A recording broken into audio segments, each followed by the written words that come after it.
Hello everyone, welcome to another reaction video.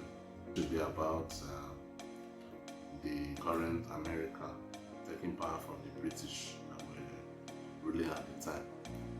So let's get into it.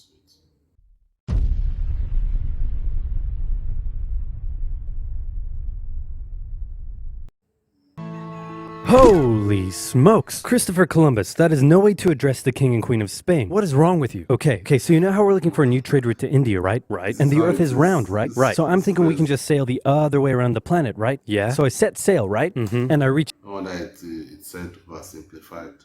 Like, I think this is the first video I've watched from this channel. I've not watched any video from this channel before.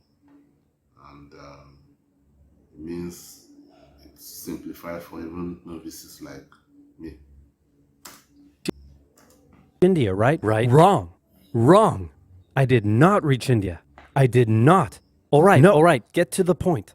Did you know there's a whole nother freaking continent out there? Okay, and do you think I should care about this? Why? Oh, I'm sorry. Did I forget to mention there's gold everywhere? Gold? Columbus landed in Central America in October 1492, and he had the time of his life. And by that I mean he went on a huge theft and murder spree. He stole gold, jewelry, people, and a hammock. And then he returned to show off all of his riches, including a few previously undiscovered items such as tobacco, the pineapple, turkeys, and a hammock. Now I know what you're thinking, but oversimplified, Columbus didn't discover America, the Vikings did. And you'd be partially right. In the 11th century, Leif Erikson was the first European to land in America. But hey, if you love Vikings so much, then why don't you check Columbus, time of his life, hammock. And suddenly the race was on to explore and conquer the New World. After a couple centuries of warring with the natives and each other, the European powers had claimed quite a lot of land. I know some parts about this history.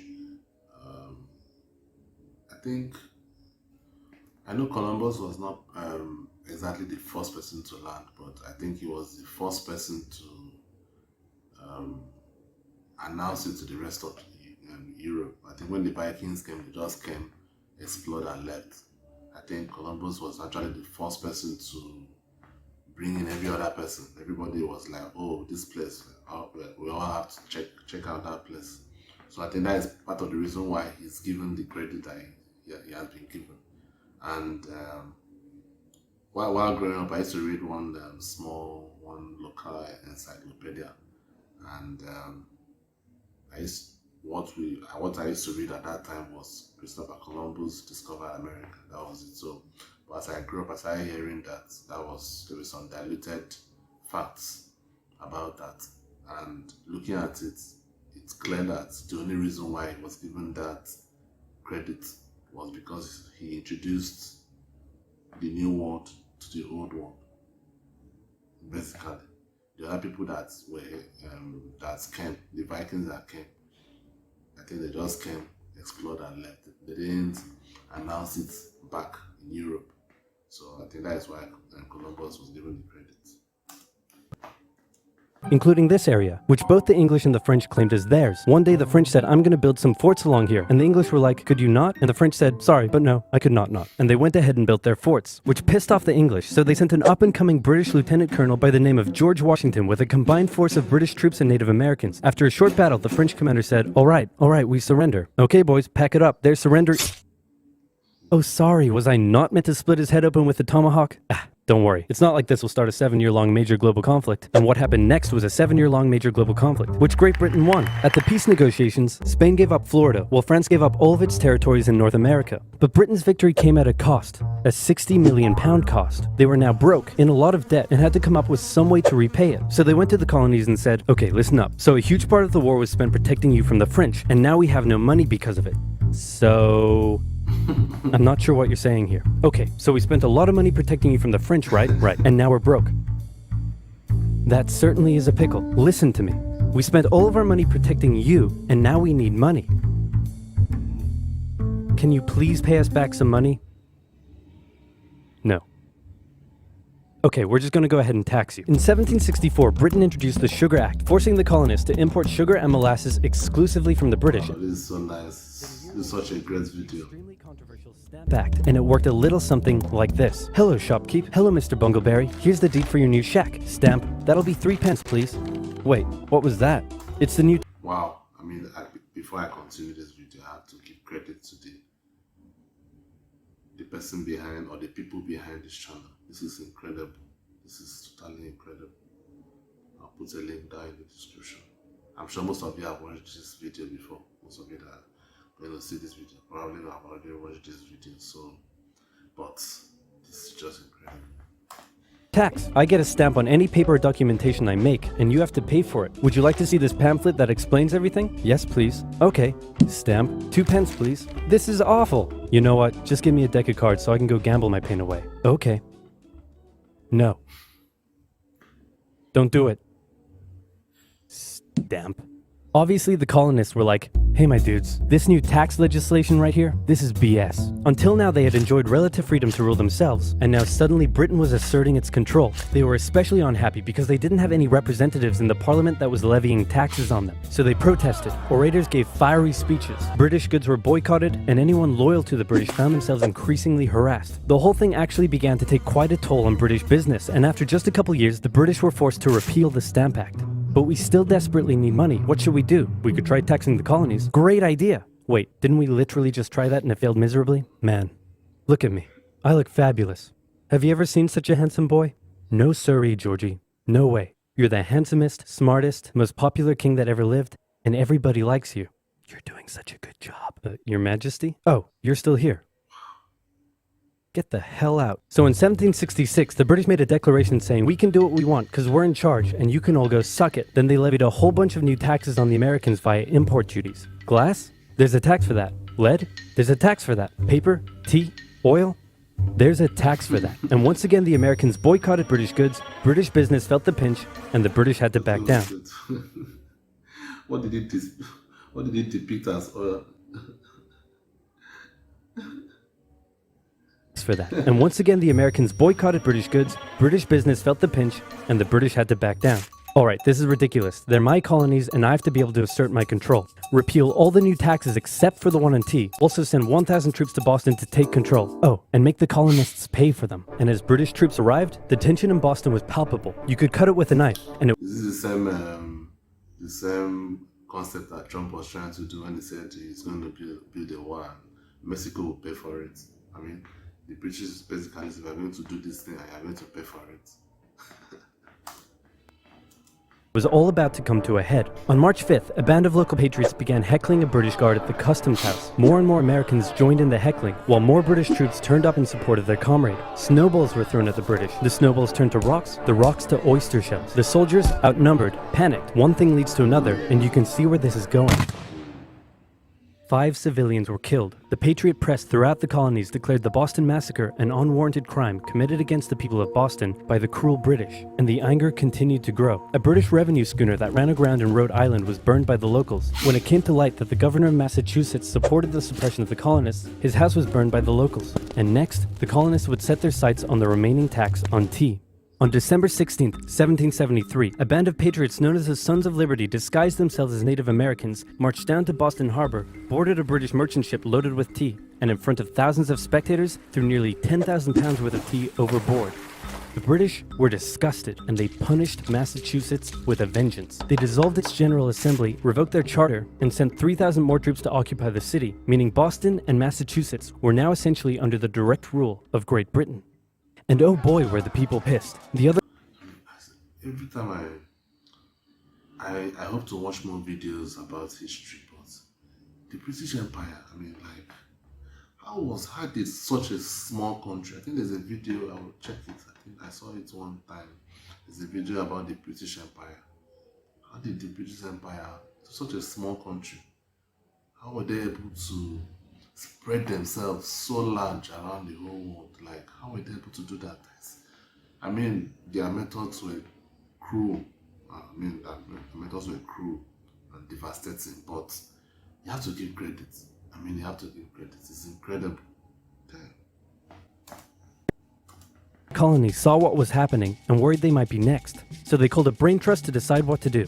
56 delegates from 12 colonies gathered and met in Philadelphia at the First Continental Congress, and the roll call read like a who's who of America's finest thinkers. I'm talking lawyers extraordinaire Johnny A. and Johnny J, experienced military commander George Washington, businessman and future alcoholic beverage Samuel Adams, fiery orator Patty H, guy who married a rich lady, Big J. Dickinson. And while they weren't present at the first Congress, soon names like James Madison, Benjamin Franklin, Thomas Jefferson, and much later Alexander Hamilton would all serve time in the Continental Congress. The question now, though, was what to do about the British. After much bitter debate and disagreement, they eventually agreed on an amazing solution. They would simply ask the British to stop. Can you stop? No. It didn't work. Okay, then tell the local militias to start arming and be ready at a minute's notice. And across the colonies, these Minutemen stood ready for the beginning of the American Revolutionary War. Now, having your colonies in open rebellion is one thing. Once they start arming themselves, that's when it really hits the fan. So British General Thomas Gage ordered 700 troops from Boston out into the rebel-controlled Massachusetts countryside to destroy stores of arms and ammunition held by the rebels in Concord. The British set out in the middle of the night. Patriots including Paul Revere rode ahead to warn that the British were coming, giving the rebels time to prepare. The two sides met in Lexington as the sun began to rise. They faced off against each other, and in the confusion, somebody shot first. The shot heard around the world marked the beginning of the American War of Independence. The rebels were outnumbered and had to fall back to Concord as the British split up to search for rebel supplies. However, more and more Patriot rebels kept showing up, and this time it was the British who were outnumbered as more fighting kicked off in Concord. The most professional army in the world was forced to flee back to Boston at the hands of local, poorly trained militiamen. And all along the British route back to Boston, Patriot rebels continued to gather and open fire on the Us meeting them everywhere. The rebel militia surrounded them. Boston and the British were now under siege as small land and naval skirmishes continued around the city.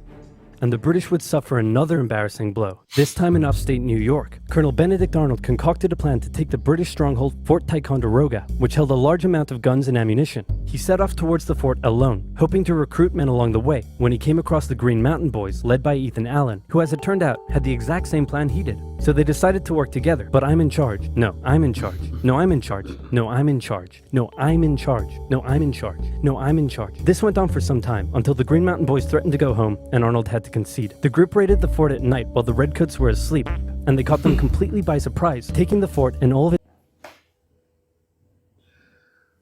Oh, good. Oh, I mean, this is really oversimplified. I mean, fats and all, including fats.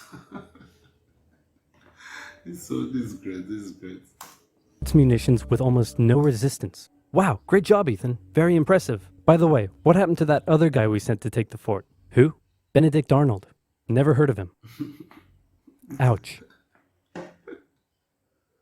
What the fuck? Nobody knew what was going on. The colonies were in open rebellion, and for now, they even seemed to be winning. So King George fired General Gage, replaced him with General William Howe, and ordered the rebellion to be put down immediately. Okay, the British are definitely going to retaliate for all of this, so we should probably put together a proper army. First, we need to pick a commander-in-chief, and I think we can all agree that that job should go to the man, the myth, the legend, George Washington. My friends, I am humbled and honored that you would consider me for such an important role. I did not expect for this. All right, you've been showing up in a military uniform every day for the last 10 months. We all know you wanted this, so cut the crap, George.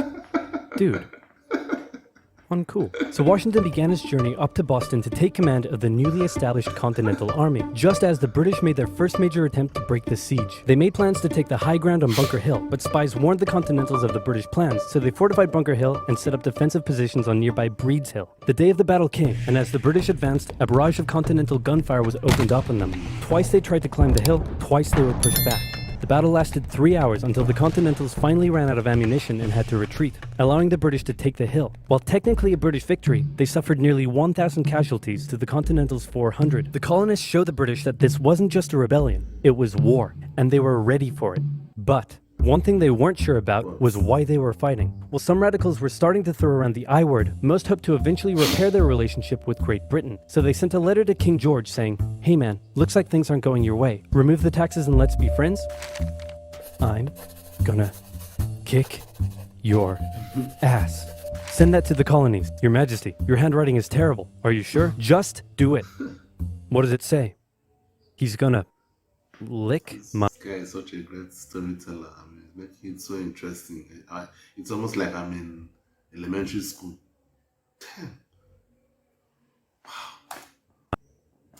Damn. Gross. So for the remainder of the year, small engagements continued to occur around the colonies. The British burned down the towns of Falmouth, Massachusetts and Norfolk, Virginia as revenge for earlier anti-British incidents. These actions played right into the hands of patriot propaganda. Overseas, the British were seen as brutes, and the French and Spanish would soon begin sending supplies to the rebel cause. During this time, there was also minor fighting going on between patriot and loyalist militias in the southern colonies. Benedict Arnold was still on a mission to win some personal glory for himself, so he headed up an attempt to invade Canada in a two-pronged attack. The Continentals managed to capture some British forts and the city of Montreal, but a harsh snowstorm with some smallpox on the side saw them defeated and pushed back at Quebec City, and they were forced to retreat all the way. I mean, I don't know how my face is looking right now because, like, I'm almost like he's talking so fast. I'm trying to keep up with every point, every move. I'm trying to keep up. To Fort Ticonderoga. Speaking of which, remember all those guns and ammunition? Well, this guy's got a plan for what to do with them. He uses oxen to drag 120,000 pounds of artillery for 2 months through the harsh winter, 300 miles all the way to Washington and his Continental Army surrounding Boston. Boom. Washington's got himself some big guns, which is fortunate because up until now his army had been suffering through the cold winter, not knowing when the siege would end. Now, they could make a move. Washington wanted to launch a full assault on the city, but his junior officers felt the British were too fortified, and to his credit, Washington was great at hearing and taking on board the ideas of others. Instead, the Continentals worked through the night setting the guns up on Dorchester Heights, overlooking the city, and when dawn broke and the British saw the guns, they knew they were toast. Their positions were completely exposed. It was checkmate. They had no choice but to abandon the city. 120 ships carried 9,000 redcoats and 2,000 loyalists away to an unknown fate, and Washington had his first victory of the war. Washington then moved his army to New York, knowing that when the British returned, they would probably land there. In the meantime, a friendly-looking old man by the name of Thomas Paine had written and published a pamphlet called Common Sense, in which he advocated for total independence from Great Britain. It spread across the colonies like wildfire, and to this day remains the best-selling title in America. It was read aloud in taverns and meeting halls, and brought the idea of independence into the mainstream. Congress began to seriously consider the idea. Thomas Jefferson was selected to write up an official Declaration of Independence, and he went hard, writing that all men are created equal, with certain inalienable rights, including life, liberty, and the pursuit of happiness. Of course, Jefferson had over 100 slaves, but we don't have to talk about that. On the 2nd of July, Congress voted I'm not supposed to laugh about that. But the way this guy is saying it, it's making me laugh. I mean, I'm not supposed to laugh about people having slaves, but it's crazy. I mean, like, if you think about it, I've heard of these names. I've heard of Thomas Jefferson. I've heard of George Washington. I think those are the two names I've heard of before. And who is the other person? Benjamin Franklin. The guy that is on $100, right? What was it? Was it like one of the people, or maybe it's a different era?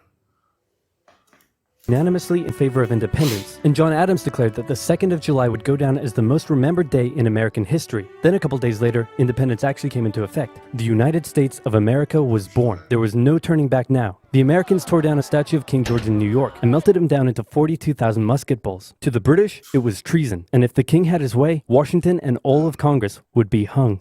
Speaking of the British, guess who's back? The king sent an intimidating force of 130 warships and 25,000 men to New York. Washington knew that taking on the most powerful military in the world wouldn't be easy. The British set up camp on Staten Island as the Americans dug into defensive positions around Brooklyn Heights, waiting for an attack to come. But the British just... How were the British able to do all these things? Like, I don't really know. If you guys have a video that can really explain this thing to me, please tell me in the comments down below. I would like to know how were they able to pull all these things off. I mean, it just said 35,000 men. I know there's so many people in the world these days, but in 1770 something, 25,000 was a lot of people. It was a lot of men. And if you can ship that number of men from just one small island, and they were able to have all those number of men, and we'll still have to keep some men to protect their country, obviously. So, how were they able to pull all these things off?